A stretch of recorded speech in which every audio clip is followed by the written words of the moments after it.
The mockery begins. The Nasset ambassador's decapitated head tumbled down the granite steps of the Terran embassy, his blue blood pooling on ancient paving stones worn smooth by the trampling of 1,000 alien diplomats before him. All so smug, all so dismissive, and all so wrong about the human race. Captain Michael Harris, standing in a dimly lit corner, watched the ghastly sight with a grim satisfaction. At 75 years old, the grizzled retired admiral still vividly remembered humanity's early days on the galactic stage. Back in 2257 AD, when humanity first stepped onto the interstellar scene, the Nasset and other ancient starfaring civilizations saw mankind as little more than hairless apes, good only for cleaning toilets and serving drinks. Harris had seen it all firsthand during his posting on Nasset, where the hulking reptilian brutes constantly subjected humans to humiliating security checks and lectured them on their primitive culture and biology. President Nakamura groveled and scraped, hoping the Nasset would toss mankind a few technological scraps. But military men like Harris seethed with barely contained fury, their fists clenching as the indignities piled up. Years of human settlers and Nasset colonial overlords butting heads on the ragged frontier escalated into a series of border skirmishes. Tit-for-tat raids quickly spiraled into colonies openly battling for control of resource worlds. The arrogant Nasset, so assured of their superiority, were about to get a very rude awakening. Mankind had been preparing for this fight since the day they first set foot on an alien world. The Nasset had grown soft and complacent after centuries of uncontested dominance. Humanity was lean, mean, and hungry for blood. When the first shots were fired, one thing was clear. The galaxy's former laughingstocks would have the last laugh as mankind's war machine thundered to life, and the Nasset Empire began to crumble. Harris clenched his fists as he remembered the day in 2259 AD when everything changed. The Prometheus, a human merchant vessel, had been peacefully traversing the Zeta Orionis system, a region both humans and Nasset claimed. Without warning, the NSS Valkar, a Nasset frigate, opened fire on the defenseless ship, blasting it to pieces. All 47 crew members perished in the savage attack. The Nasset government had the audacity to claim the Prometheus was smuggling illegal goods and had crossed into their territory. It was a blatant lie. The ship was in international space, outside any Nasset jurisdiction. Humanity demanded an immediate apology and reparations for this unprovoked act of aggression. Ambassador Mizar, a high-ranking Nasset diplomat, strolled up to the podium at the Galactic Council. His reptilian snout twisted into a sneer as he waved his clawed hand dismissively, addressing the assembled delegates.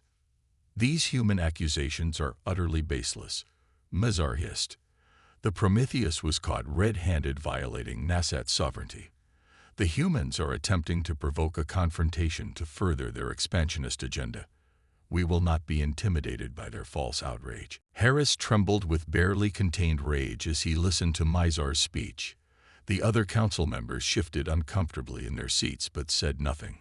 Once again, the galaxy's elder races were turning a blind eye to human suffering, just as they always had. The destruction of the Prometheus ignited a firestorm of fury across the human worlds. The public demanded blood. President Nakamura, his approval ratings plummeting and an election looming, had no choice but to act. He ordered the United Earth Defense Force to mobilize for war. Harris found himself promoted to Rear Admiral and given command of the Fifth Fleet, 50 state-of-the-art warships crewed by 20,000 men and women. His orders were to secure the human colonies in Zeta Orionis and repel any Nasset incursions. As the UEDF and Nasset fleets jockeyed for position along the border, engaging in increasingly frequent skirmishes and raids, Harris received an unexpected message. Ambassador Mizar was requesting a secret meeting aboard Harris's flagship, the UES Titan. Against his better judgment, Harris agreed. Mizar was furtively shuttled aboard the Titan and brought to Harris's quarters. The old foes stared at each other tensely, decades of simmering resentment crackling between them. "I'll be blunt, Admiral," Mazar said, dropping his usual arrogant tone. There are those in my government who have come to see humanity as a threat to our dominance. They deliberately provoke this crisis, hoping to crush you before you become too powerful. Harris narrowed his eyes suspiciously, but motioned for Mazar to continue. War between our kinds will be catastrophic, Mazar urged. Countless lives will be lost on both sides. You must find a way to stop this before it's too late. Reach out to your president. Push for a diplomatic solution. Do whatever you have to do. The galaxy stands upon the precipice of disaster. Harris sat back in his chair, his mind racing. He had dreamed of the day he could take revenge on the arrogant Nasset. But now, with the terrible cost of war looming before him, he felt the weight of the impossible choice he faced. Humanity's future and the fate of the galaxy would be decided by the actions he took next. The Prometheus incident. Harris mulled over Mazar's dire warning, pacing back and forth in his quarters aboard the Titan. As much as his warrior's heart yearned for vengeance against the hated Nasset, he knew that an all-out war would bring untold devastation to both sides. With a heavy sigh, he made his decision. He would gamble everything on a last-ditch diplomatic effort to avert the looming catastrophe. He hurried to the ship's comm center and put through an urgent call to President Nakamura on Earth. The president's haggard face appeared on the screen, his eyes weary from the weight of the crisis. Admiral Harris, I hope you have some good news for me, Nakamura said, his voice strained. Mr. President, I have a proposal, Harris replied, leaning forward intently. We need to convene an emergency summit between our leadership and the Nasset on neutral ground. It may be our last chance to find a peaceful solution before this conflict spirals out of control. Nakamura frowned, his brow furrowing. A summit. After all the Nasset have done. The public is howling for blood, Admiral. They want to see the lizards pay for what they did to the Prometheus. Sir, with all due respect, if we let our anger dictate our actions, we'll be playing right into the hands of those who want this war, Harris argued. We have to be the ones to take the high road, to show that we're willing to talk, even if the Nasset aren't. The president sighed heavily, rubbing his temples. All right, Admiral, we'll give your summit a chance, but I'm sending you as my personal envoy, along with our top diplomats and military advisors. If the Nasset try anything funny, you have my authorization to do whatever is necessary to protect our people.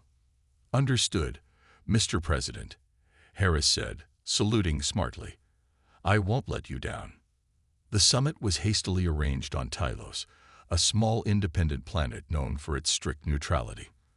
The Nasset, caught off guard by the human initiative, scrambled to put together their own delegation, led by High Counselor Zazek, a wily negotiator with a fearsome reputation. As the two sides gathered in the Tylosian capital, the atmosphere was thick with tension and mistrust.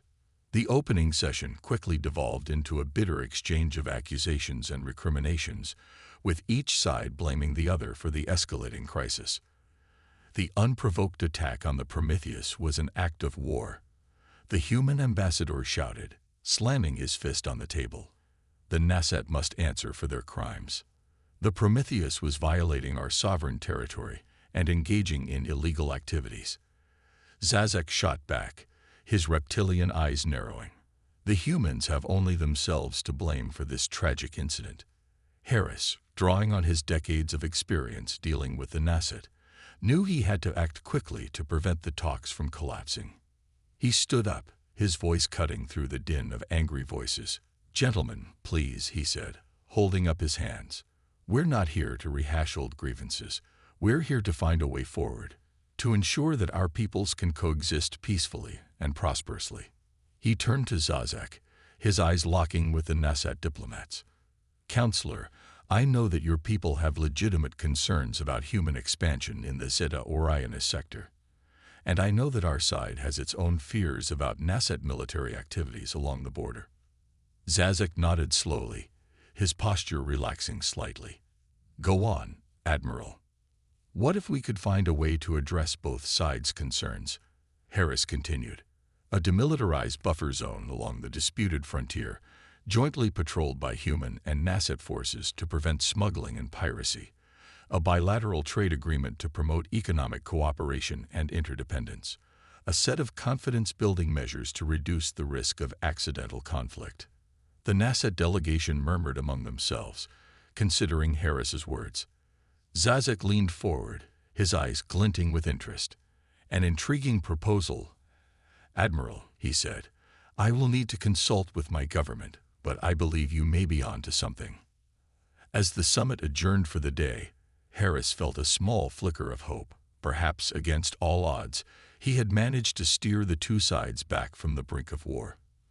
But that hope was shattered in an instant as a group of armed assailants burst into the conference room, weapons blazing. Harris dove for cover, his instincts taking over as he drew his sidearm and returned fire. He felt a searing pain in his shoulder as a bullet found its mark, spinning him around. He gritted his teeth and kept shooting, dropping two of the attackers before his gun clicked empty. Just as the remaining assailants closed in, a hail of gunfire erupted from the doorway. Major Jack Simmons, Harris's old friend and former subordinate, charged into the room, his assault rifle spitting lead. The attackers fell, their lifeless bodies hitting the floor with dull thuds. Simmons rushed to Harris's side, applying pressure to his wound. Stay with me, sir, he shouted over the chaos. We've got to get you out of here. As he was carried to safety, Harris's mind raced.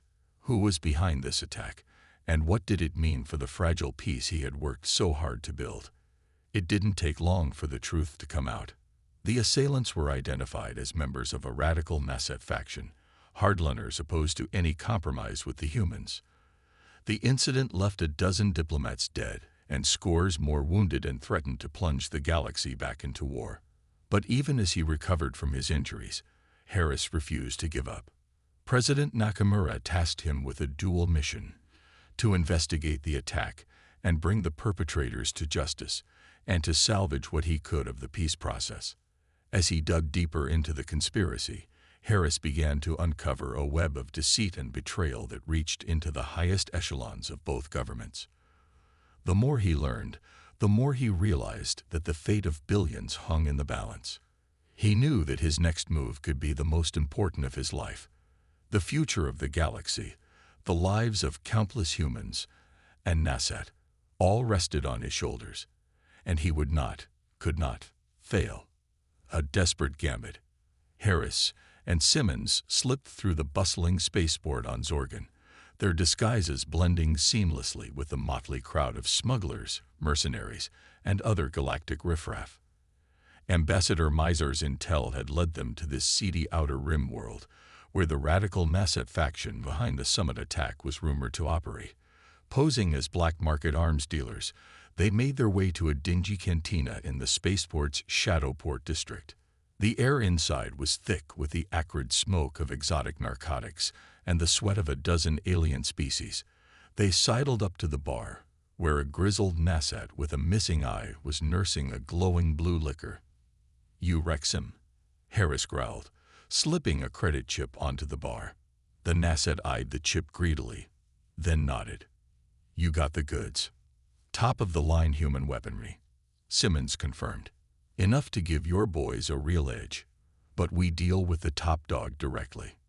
Wrexham chuckled, a rasping, gurgling sound. "Crocs don't see just anyone. But for a cut, I could arrange a meet." Harris slid another chip across the bar. "Just tell us when and where." 2 hours later, Harris and Simmons were led into a private back room of the cantina. 2 hulking Nasset guards flanked the door, pulse rifles trained on the humans. Seated at a table was Kraox himself, a massive, scared brute with cold, calculating eyes.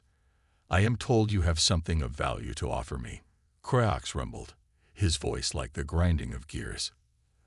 "Advanced plasma rifles, straight from Earth's armories," Harris said, keeping his tone even. "And there's more where that came from." Kraox's eyes narrowed. "And why would you betray your own kind, human? Profit knows no loyalty." Simmons shrugged. "The UEDF pays us to fight you. You pay us more, we fight for you instead." Cryox considered this for a long moment. Then he leaned forward, baring his teeth in a predatory grin. "We have a base on Zorgan Prime. You will bring your merchandise there for inspection. If it is as you say, then perhaps we can do business." He motioned to his guards, who stepped forward to roughly frisk Harris and Simmons. Finding no weapons, they backed off but kept their rifles trained on the humans. "You will be watched closely," Cryox warned. "Any sign of treachery, and your bodies will be vented into space." Harris and Simmons shared a tense look as they were marched out of the cantina towards a waiting shuttle. They were in the belly of the beast now, with no choice but to see their dangerous gambit through to the end. The shuttle ride to Zorgan Prime was short and tense. Harris and Simmons maintained their cover, making small talk with their Nasset guards about the profit potential of their arms deal. But internally, they were both coiled springs, ready to act at a moment's notice. The shuttle touched down at Cryox's base, a sprawling complex of prefab buildings and fortified bunkers nestled in the heart of Zorgan Prime's barren badlands. They were hustled inside the main compound, past rows of war machines and stacks of munitions crates bearing the Nasset military cycle. In the central command bunker, Cryox was waiting, flanked by his most trusted lieutenants. "Your weapons," Cryox demanded, extending a clawed hand. Simmons unslung the duffel bag from his shoulder and unzipped it, revealing a gleaming plasma rifle. He handed it to Cryox, who examined it with a critical eye. "Impressive," the warlord rumbled. "Very impressive. Even the Nasset Imperial Guard doesn't have these yet." As Cryox was distracted inspecting the rifle, Harris's sharp eyes spotted a familiar sigil on a munitions crate in the corner, the crest of the Nasset High Command. He nudged Simmons and tilted his head subtly towards it. Simmons's eyes widened in recognition. Cryox was still preoccupied with the rifle. Seizing the opportunity, Harris sidled over to a computer terminal and swiftly inserted a data drive. His fingers flew over the keys, his years of intelligence training guiding him as he bypassed the security systems and began downloading files. Simmons kept watch, his hand hovering near the concealed pulse pistol in his jacket. The Nasset guards were focused on Cryox, but it would only take one of them glancing in the wrong direction to blow their cover. Harris's eyes widened as he scanned the files flashing across the screen. There were records of weapon shipments, fund transfers from high-ranking Nasset officials, and detailed plans for military strikes on human targets. But one file in particular made his blood run cold. It was a plan for a surprise attack on the human colony of New Horizon. The Nasset forces would strike swiftly and without warning, slaughtering the colony's millions of inhabitants. The UEDF would be forced to respond, escalating the conflict into a full-scale war. Exactly what the Nasset hardliners wanted. Harris downloaded the file onto his data drive. This was the smoking gun they needed to expose the conspiracy and stop the attack. But just as the download finished, an alarm began to blare throughout the compound. "Intruders!" A Nasset voice bellowed from the command center. "The humans are spies." Cryox whirled on Harris and Simmons, his eyes blazing with fury. He leveled the plasma rifle at them, his finger tightening on the trigger. At that moment, Rexim burst into the room, a triumphant sneer on his face. "I knew there was something off about them," the smuggler crowed. "They're UEDF intelligence agents. I found their real identities in the spaceport database." Cryox roared with rage, the plasma rifle firing and blasting a hole through the computer terminal just as Harris dove out of the way. Simmons drew his pulse pistol and opened fire, dropping two of the Nasset guards. All hell broke loose. Alarms howled as more Nasset troops poured into the command center. Harris and Simmons fought like cornered wolves, pulse blasts and plasma bolts filling the air with the stench of ozone. But there were too many of them. A plasma bolt seared through Simmons's chest, sending him crashing to the ground. Harris tried to reach him, but a huge Nasset slammed into him, sending them both tumbling. Harris managed to get his hands around the Nasset's throat, throttling him with every ounce of strength he had left. But more Nasset were closing in. It was hopeless. Then, with a roar of pain and determination, Simmons heaved himself upright. His face was ashen, his chest a smoking ruin, but his eyes blazed with an unquenchable fire. He aimed his pistol at the ceiling and fired a sustained burst, bringing a cascade of rubble down between Harris and the advancing Nasset. "Go!" Simmons shouted through gritted teeth. "Get the data back to HQ. I'll hold them off. I won't leave you," Harris cried, struggling to rise. "You have to." Simmons grimaced in pain, his pistol spitting pulse blasts at the Nasset. "The mission is more important."